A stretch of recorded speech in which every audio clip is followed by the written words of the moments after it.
shocking evidence of time manipulation. In 2018, I began exploring the year 1972 out of simple curiosity.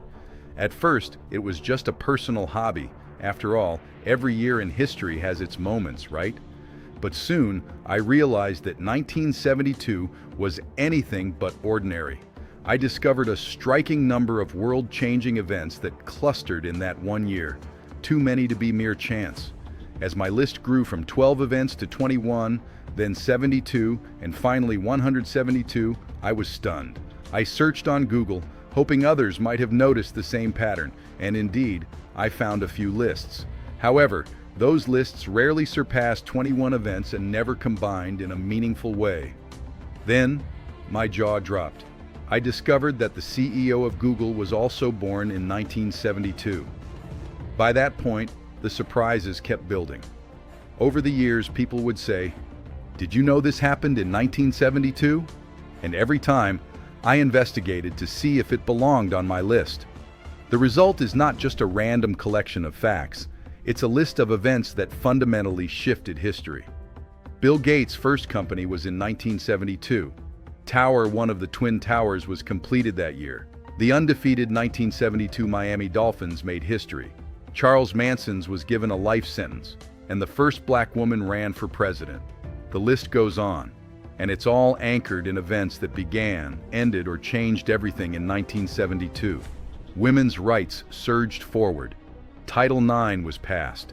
Native American and Australian movements gained momentum. Environmental breakthroughs occurred.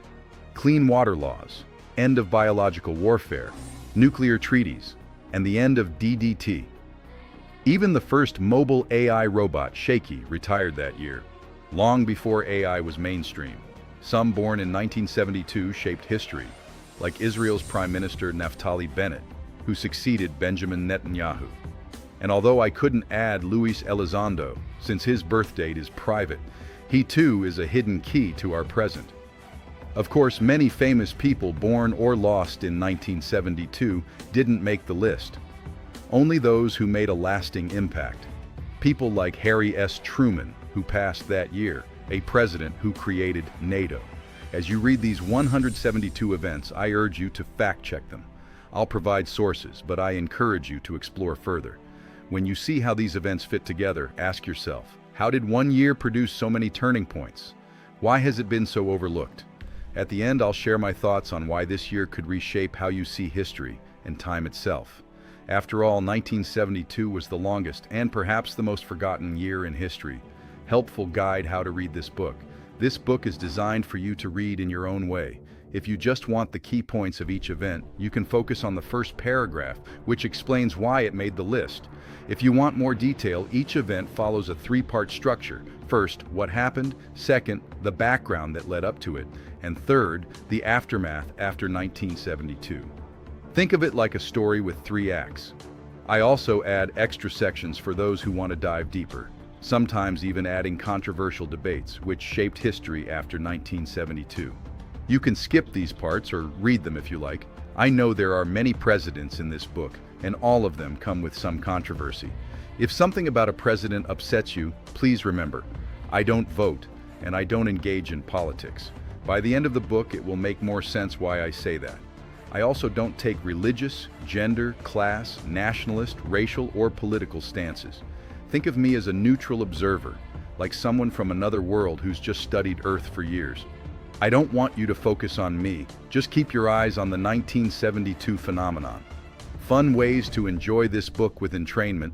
I'd also like to add, if you're a music lover like I am, grab your 1972 playlist and enjoy this book alongside some amazing tracks.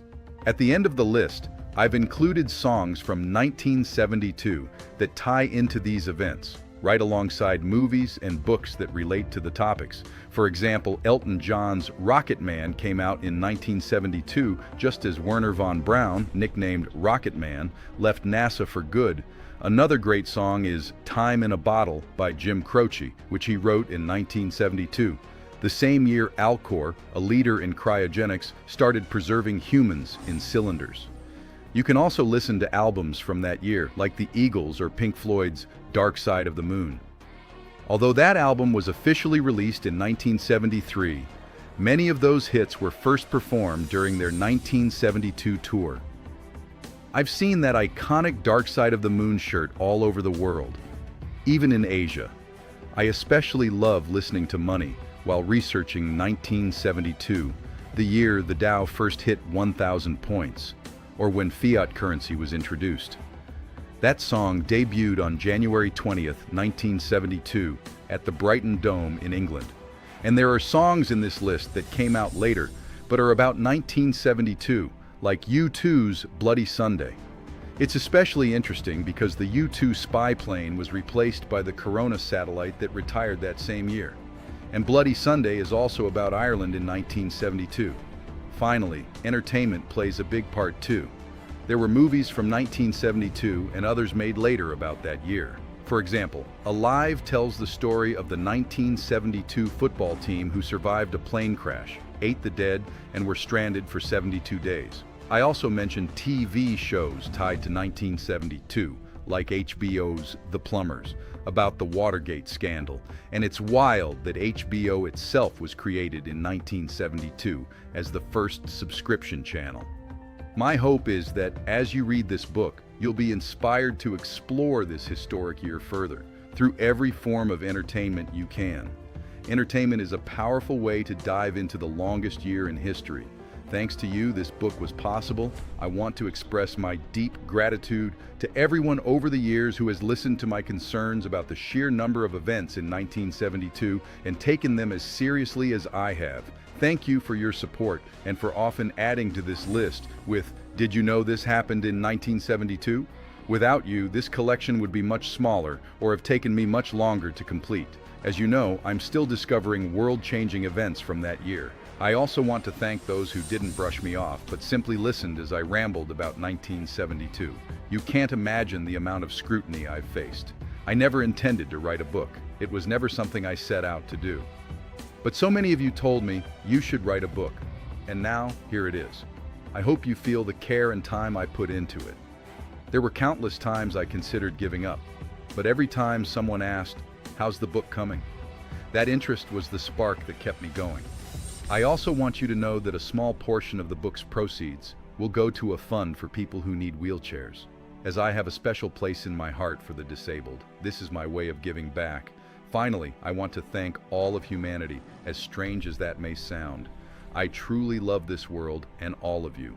I see each of you as a child, no matter your age, no matter how life has shaped you, because we all came into this world as innocent beings, absorbing it all with the limited tools we had. That's how I see humanity, and that's why I keep my love for all of you. Thank you.